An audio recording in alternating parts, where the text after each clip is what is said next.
All right, so I'm going to want you to be able to know what numbers, just small things like adding a number onto a graph does to it. So let's just talk basic graphs. So you know that y equal x to the fourth looks like basically like x squared. So y equal x to the fourth plus 1 would shift that up by 1. All right, you know basically what y equals sine of x looks like between 1 and negative 1. So shifting it up by 2, instead of starting at 0, it starts at 2. So it'll go up to 3, down to 1, and back here. So it ends at 2 pi, right? So adding a number on the end shifts it up. Subtracting shifts it down. So you know that y equal x to the 2/3 looks like this. So this graph will shift it down by 1. So here. So this graph of y equal 1 over x, the basic graph looks like this. Hyperbolas are very important with their asymptotes. So if this shifts it down by 3, the horizontal asymptote will be at -3. Vertical asymptote stays the same.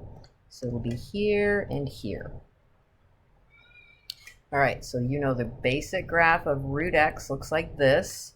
So shifting it with the inside number subtraction, you move it over to the right by 4. So this would be that graph. So then you know that the graph of y equal ln of x looks like this, crosses here at 1, vertical asymptote. So this is going to shift it to the right by 1. Asymptotes are a really big thing. So there's 1. Instead of crossing here at 1, now it'll cross here at 2.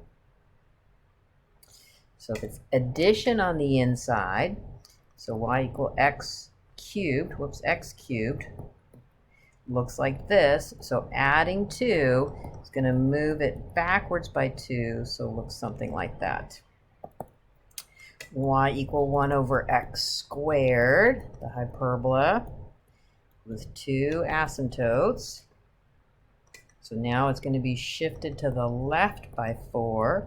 So the vertical asymptote would be -4.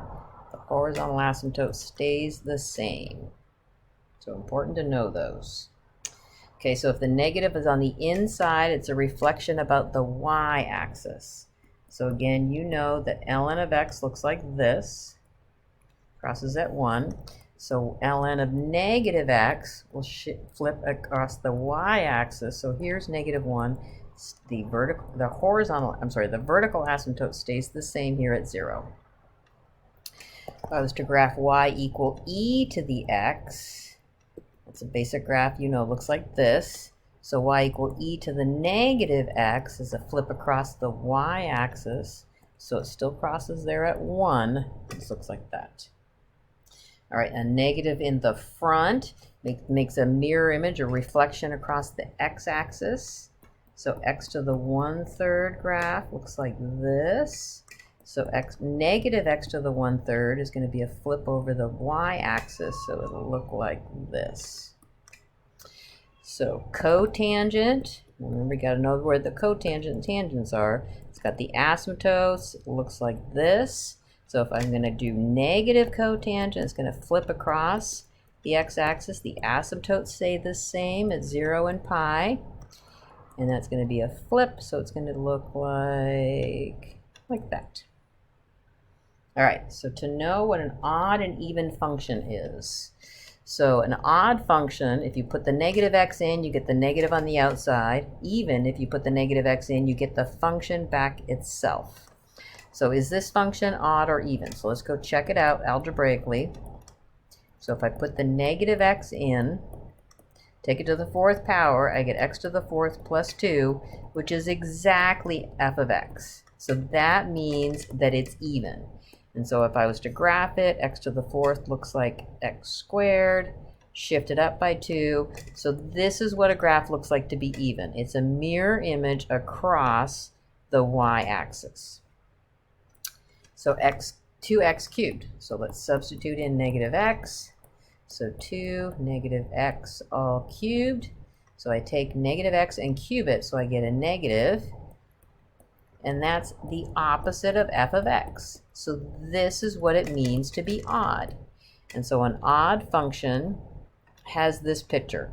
So odd, you can think of it as taking a mirror image this way and then a mirror image this way. And so they match. So x cubed is a good picture to remember what it looks like to be odd. So here's a graph that looks even. Here's a graph that looks odd. So know what those look like. And then what about this one? What if I substitute in a negative x? So this ends up giving me a positive x cubed and a positive x squared. And this isn't either f of negative x or negative f of x. I'm sorry, this is an f of x or negative f of x. So it's not even or odd. And most functions are neither even or odd. But when they are, it can be helpful for us. So I want you to know what they